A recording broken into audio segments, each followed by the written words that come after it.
Vijayawada old ఆర్ఆర్పేటలో garden search నిర్వహించారు. Vijayawada 2 town station పరిధిలో ఉన్న ఓల్డ్ ఆర్ఆర్పేటలో ఉదయం 5 గంటల నుంచి పోలీసులు నిర్బంధ తనిఖీలు నిర్వహించారు.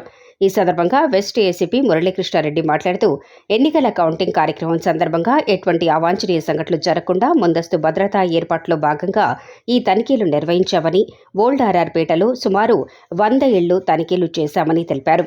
ఈ తనిఖీల్లో 4 సస్పెక్ట్ షీట్ ఉన్న వాళ్లను గుర్తించి 2 ఆటోలు, 23 ద్విచక్ర వాహనాలు, ఎటువంటి ధృవీకరణ పత్రాలు లేని వాహనాలను సీజ్ చేశామని ఏసీపీ మురళీకృష్ణారెడ్డి తెలిపారు.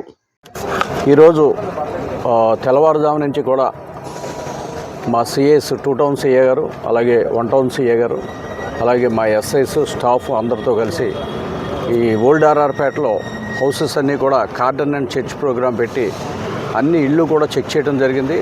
సుమారుగా 100 ఇళ్ళు పైన ఉంటాయి. ఇవన్నీ కూడాను అన్నిటిలోనూ కూడా చెక్ చేస్తే మనకి 4 సస్పెక్ట్స్ కూడా దొరకడం జరిగింది.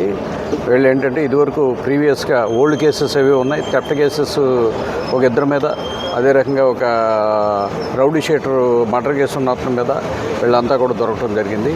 దీంట్లో భాగంగా రికార్డు లేని ఇంచుమించు 23 వెహికల్స్ని మనం సీజ్ చేసాం.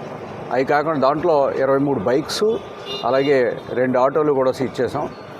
తర్వాత ఈ ఇంచుమించుగా సుమారుగా ఒక 120 వెహికల్స్ చెక్ చేస్తే దాంట్లో 23 వెహికల్స్ మనకి ఇది వితౌట్ రికార్డు నెంబర్లెస్ వెహికల్స్ జరిగినాయి. అవన్నీ కూడా సీజ్ చేసి అవన్నీ కూడా తర్వాత వెరిఫై చేయడం జరుగుతుంది. Thank you.